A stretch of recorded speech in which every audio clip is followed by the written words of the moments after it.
निशांत अमीर घर का छोटा बेटा था जो कि शराबी था।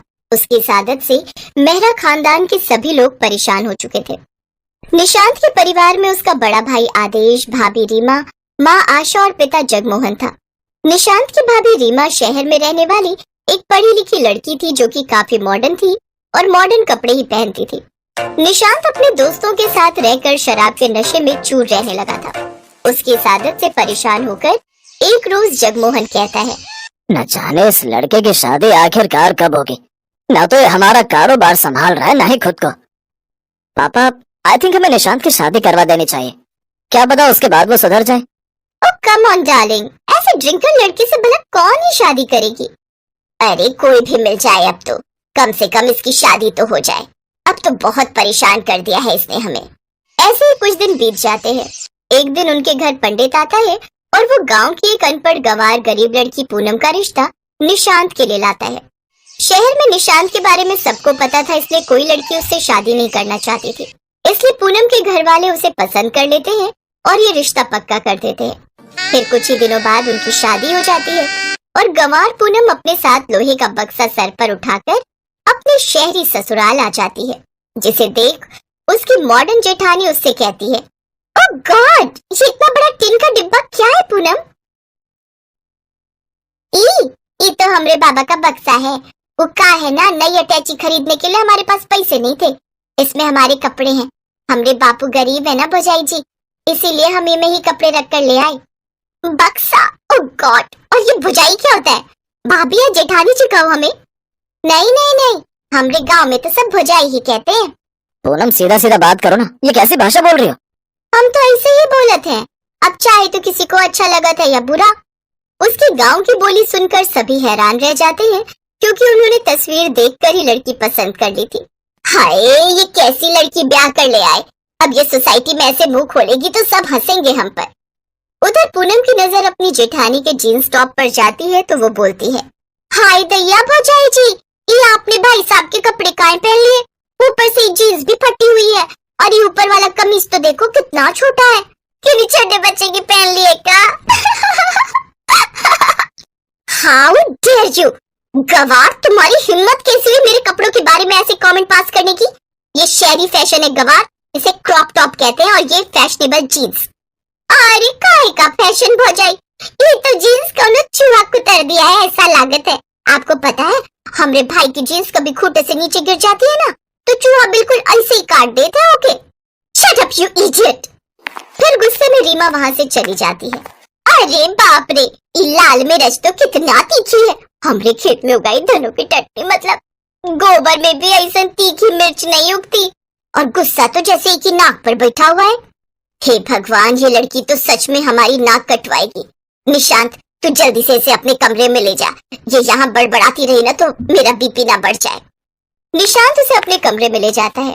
अगली सुबह पूनम ने उठते ही घर का सारा काम कर लिया तो वही मॉडर्न बहू अभी तक आराम से अपने कमरे में सो रही थी। फिर पूनम नहाकर घाघरा चोली पहनती है और पूजा पाठ करने लगती है। ये देख आशा कहती है, चलो कम से कम इतने संस्कार तो हैं इस गवार में। अच्छा बहू चल, आज तेरी पहली रसोई है, जल्दी से कुछ अच्छा सा बना दे। फिक्र ना करी सासू माई, हम फटक से कुछ बनाकर लावत है। उधर रीमा अभी भी आराम से अपने कमरे में सो रही होती है। पूनम मॉड्यूलर किचन में जाती है, लेकिन वहां रखा गैस चूल्हा और इंडक्शन चूल्हा देखकर वो समझ ही नहीं पाती कि वो क्या है। अरे बाप रे, इतना बड़ी रसोई और रसोई में एक चूल्हा तक नहीं है। इका झोल है, ऊपर से ना जाने कैसी कैसी मशीन रखत हुए। हमका तो लागत है हम रसोई में नहीं बल्कि कोनो फैक्ट्री में आ गए हैं। तभी निशांत वहां आ जाता है तो पूनम उससे चूल्हे के बारे में पूछती है। अरे ये तो रहा चूल्हा, मेरा मतलब है गैस, ये बिजली वाली और ये सिलेंडर वाली। एक काम करो, तुम इस इंडक्शन वाले चूल्हे पर खाना बनाओ, मैं इसे ऑन कर देता हूँ। चलो अब जल्दी से कुछ बढ़िया सा बना कर ले आओ, ठीक है? निशांत वहां से चला जाता है। पूनम वही खड़े खड़े उसमें से आग निकलने का इंतजार करती है, लेकिन काफी देर तक भी जब उसमें से आग नहीं जलती तो अभी क्या मुसीबत है, इनमें से तो आगे ना ही निकल रही। लगता है अंडो खराब हो गया, अभी देखती हूँ। पूनम उस इंडक्शन चूल्हे को उठाकर देखती है, फिर वो मेन वायर के अंदर उंगली डाल देती है, जिससे उसे जोर का करंट लगता है। उसकी आवाज सुनकर सभी रसोई में आते हैं तो देखते हैं कि पूनम इंडक्शन से चिपकी हुई थी। तभी जगमोहन अपनी लाठी से जोर से इंडक्शन को मारता है और पूनम के हाथ से छुड़वाता है। हाय दैया, का है ये भला? इसे तो हमरा पूरा भेजा ही ला गई। ओए या। अरे बताया तो था ये चूल्हा है, इस पर खाना बनाने के लिए बोला था, खुद को पकाने के लिए नहीं बोला था। इसमें बिजली का करंट रहता है। का बिजली का झटका? सत्यानाश हुई संडो का। ना बाबा ना, हमको नहीं पकाना अब इसमें कोनो खाना बना। हम तो अब खाना देसी स्टाइल में ही बनाएंगे। कुछ देर बाद रीमा भी वहाँ आती है तो ये देख खूब गुस्सा होती है। उफ, जब इस गवार को ये चलाना नहीं आता तो उस गवार को इसमें बनाने को क्यों कहा? सारे इंडक्शन चूल्हे का सत्यानाश कर दिया। उधर पूनम आंगन में जाकर चूल्हा बनाकर तैयार करती है और उसमें सबके लिए खाना बनाने लगती है। कुछ देर बाद वो सबको खाना परोसती है। सभी डाइनिंग टेबल पर आकर बैठ जाते हैं। पूनम खुद जमीन पर खाने बैठ जाती है। अरे बहू, ये क्या, तुम नीचे क्यों बैठ गई? यहाँ ऊपर बैठकर खाओ। नहीं माँ जी, हमको तो शुरू से ही जमीन पर बैठकर खाना खाने की आदत है। वो का है ना, हम गरीब परिवार से हैं और हमारे माँ बापू गांव में जमीन पर बैठकर खाना खा रहे होंगे तो फिर हम टेबल पर बैठकर कैसे खा सकते हैं? और जमीन पर बैठकर खाए का मजा ही अलग है। उसकी ये बात सुनकर सबकी आंखें नम हो गई और उन सब ने भी पूनम के साथ जमीन पर बैठकर खाना खाने का निश्चय किया। सभी लोग जमीन पर बैठ गए, लेकिन जब बात आई रीमा की तो शॉर्ट निकर में वो अनकंफर्टेबल फील करने लगी। क्या हुआ भौजाई, आप भी बैठो ना हम सबके साथ। आप समझ आई। देखा भौजाई, आज आपके इन मॉडर्न कपड़ों ने आपको अपने परिवार के साथ खाने से भी रोक दिया। इसे तो कहते हैं भारतीय कपड़ा हर जगह जचता। उसकी ये बात सुनकर रीमा को शर्म आ गई। वो जल्दी से गई और सूट सलवार पहन कर आई। अब उसने भी मर्यादा में रहकर कपड़े पहनने शुरू कर दिए। पूनम के देसी अंदाज में जहाँ वो सभी ढल गए तो वहीं उन्होंने धीरे धीरे पूनम को भी कुछ शहरी तौर तरीके सिखा दिए। अब पूनम भी सूट सलवार और साड़ी पहनने लगी। मुंबई शहर में राजरानी अपने 3 बेटों के साथ रहती थी। राजरानी का सबसे बड़ा बेटा धीरज एक बैंक में सरकारी कर्मचारी था, जबकि मंझला बेटा पुनीत और सबसे छोटा बेटा आरव बेरोजगार थे। राजरानी का परिवार शहर के नामी परिवारों में आता था। धीरज की शादी शहर की ही एक मॉडर्न लड़की एकता से हुई थी, जबकि पुनीत और आरव अभी कवारे थे। सासू माँ, आज मेरी फ्रेंड्स घर पर किटी पार्टी के लिए आ रही हैं, तो मैं पार्लर जा रही हूँ तैयार होने के लिए। अच्छा, लेकिन तुमने तो मुझसे इस बारे में पूछा ही नहीं। अब क्या मुझे पार्टी करने के लिए भी आपसे परमिशन लेनी होगी माँ जी? ओहो, अच्छा ठीक है, तू जा, घर का काम मैं देख लूंगी। इसीलिए तो मैं आपसे कह रही हूँ कि मेरे दोनों देवरों की शादी आप करवा दीजिए। आखिर मैं भी कब तक अकेली इस घर की जिम्मेदारियों को उठाती रहूंगी? उनकी शादी हो जाएगी तो मुझे भी थोड़ा आराम मिल जाएगा। अरे बहू, शादी तो उन नालायकों की मैं करवा दूं, पर उन दोनों निकम्मों से शादी आखिर करेगा कौन? शहर की कोई लड़की तो निकम्मों से शादी करने से रही, तो माँ जी फिर गांव की कोई लड़कियां ले आइए। अगर शहर की लड़की के चक्कर में रही तो ऐसा ना हो कि दोनों देवरों की उम्र ढल जाए और गांव की लड़की भी ना मिले फिर उन्हें। तुम सही कह रही हो बहू, अब भले ही मुझे गांव की लड़कियों को ही बहू क्यों न बनाना पड़े, लेकिन अब मैं उन दोनों की शादी करके ही रहूंगी। अगले दिन ही राजरानी अपने पंडित को बुलाती है और अपने दोनों बेटों के लिए लड़की ढूंढने के लिए कहती है। कुछ ही दिनों में पंडित एक ही गांव की 2 लड़कियों रेशमा और कोमल का रिश्ता लेकर आता है। दोनों ही लड़कियां दिखने में खूबसूरत थी, इसलिए उनकी फोटो देखकर राजरानी झट से शादी के लिए हाँ कर देती है और फिर 2 महीने के अंदर ही उन दोनों को अपनी बहू बनाकर घर ले आती है। राजरानी उनकी आरती उतारते हुए कहती है, हमारे घर में दोनों नई बहुओं का स्वागत है। अब अपने पैर से कलश गिराकर गृह प्रवेश करो बहू रानी। आज से ये घर हमारे साथ साथ तुम्हारा भी है। अरे मोरी मैया, ये तो कितना बड़ा घर है। इतना बड़ा तो अपने गांव का पंचायत घर भी नहीं है। क्यों री कोमल, सही कहा ना हमने? 100% सच कहा दीदी। हमको तो ऐसा लागत है जैसे मैं खुली आंखों से कोनो सपना देख रही हूँ। उन दोनों को इतना खुश देखकर एकता और राजरानी खुश हो जाती हैं, लेकिन उन्हें क्या पता था कि उनके घर आई ये गांव की बहुएं आगे क्या क्या कारनामे दिखाएंगी।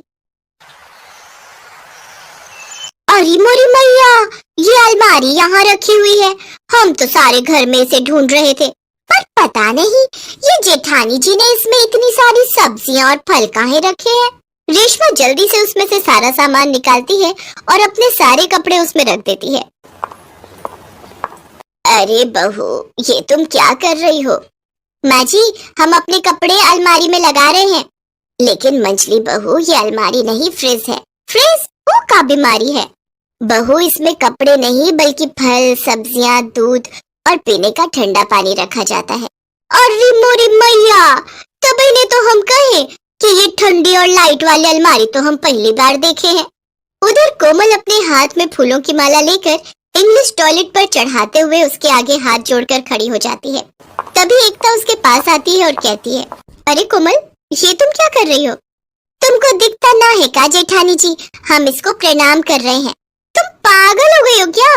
भला टॉयलेट को कोई हार पहनाकर उसको प्रणाम करता है क्या? आप नहीं जानती जेठानी जी, हमरे पूरे गांव में टॉयलेट नहीं है।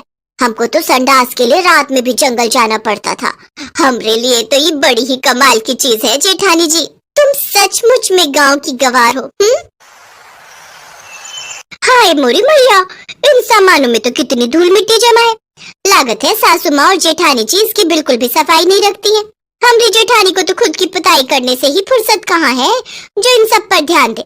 अब हम इसको ऐसा चमकाएंगी कि सबकी आँख खुली की खुली रह जाएगी। हाँ, इतना कहकर रेशमा वो सारा सामान उठाकर बाथरूम में ले जाती है और वॉशिंग मशीन में पानी डालकर धोने के लिए डाल देती है। तभी उसमें से जोर जोर की आवाज आने लगती है। हाय मोरी मैया, लागत है भूकंप आने वाला है। हमको जल्दी से जाकर टेबल के नीचे छुप जाना चाहिए, नहीं तो कहीं ये घर हमरे ऊपर ही ना गिर जाए। रेशमा जल्दी से जाकर टेबल के नीचे छुप जाती है। तभी मशीन की आवाज सुनकर राजरानी वहाँ आती है। ये मशीन इतनी जोर से आवाज क्यों कर रही है? राजरानी भागकर वॉशिंग मशीन के पास जाती है और उसे बंद कर देती है। हे भगवान, ये हो क्या रहा है इस घर में? फ्रिज में कपड़े रखे जा रहे हैं, मशीन में लैपटॉप धुल रहा है, टॉयलेट को माला पहनाई जा रही है। पता नहीं क्या होगा मेरे इस घर का। राजरानी रेशमा को आवाज लगाती है और कहती है, रेशमा बहू। जी सासू माँ, हम यहाँ छुपे हैं इस टेबल के नीचे। लेकिन तुम वहाँ क्यों छुपी हुई हो? सासू माँ, भूकंप आए वाला है, आप भी हमारे साथ छुप जाओ, नहीं तो ये भूकंप कहीं आपको भी ना ले डूबे। कोई भूकंप नहीं आ रहा है, जल्दी से टेबल के नीचे से बाहर आओ। क्या हुआ? भूकंप चला गया क्या? तभी वहाँ एकता और कोमल भी आ जाती है और राजरानी उनको सारी बात बताती है। अरे तुम दोनों गवार हो क्या? तुम दोनों की वजह से हमारा लाखों का नुकसान हो गया। हे भगवान, पता नहीं कहाँ से ये गवार हमारे पल्ले पड़ गई। मैंने सोचा था घर में 2 बहू और आ जाएंगी तो मेरी सारी सिरदर्दी खत्म हो जाएगी, लेकिन मुझे क्या पता कि गांव की गवार से अपने बेटों की शादी करने के बाद मेरी सिरदर्दी और बढ़ जाएगी। अपनी सास और जेठानी के ताने सुनकर कोमल और रेशमा की आंखों में आंसू आ जाते हैं। साथ ही उन्हें अपने किए पर पछतावा भी होता है। कोमल रोते हुए अपनी सास से कहती है, सासू माँ, हम दोनों गांव से आई है। हमरे पूरे गांव में कोनो के घर ही सब सामान नहीं है, इसे हमको नहीं पता कि इनका इस्तेमाल कैसे करना है। हमने ये सब जानबूझ के नहीं किया, हमको माफ कर दीजिए। जेठानी जी, सासू माँ, हम गांव से आई है तो शहर के तौर तरीके सीखने में हमको थोड़ा समय तो लगेगा ना, अनजाने में ही सही, पर हमसे लाखों का नुकसान तो हुआ है ना, उसके लिए हमको बहुत शर्मिंदगी है। अगर आप हमें शहर के तौर तरीके सिखा देंगी तो हम सब अच्छे से कर पाएंगे। उन दोनों की बातें सुनकर एकता और राजरानी को उन पर दया आ जाती है और उन्हें भी इस बात का एहसास होता है कि इसमें उनकी गलती नहीं है। तुम दोनों भी मुझे माफ कर दो, मैं समझ ही नहीं पाई कि इसमें तुम्हारी कोई गलती नहीं है। अब से तुम्हारी ये बड़ी बहन अपनी दोनों छोटी बहनों को शहर के सभी तौर तरीके सिखाएगी। हम ही पागल थे जो बिना तुम्हें कुछ समझाए ही तुम पर चिल्लाते रहे। अब से हम मिलकर तुम दोनों को शहर के सभी तौर तरीके समझाएंगे। कुछ ही दिनों में उन दोनों के पहनावे से लेकर उनकी बोली तक और काम में काफी बदलाव आ जाता है और वो दोनों जल्द ही सही सलीके से काम करना सीख जाती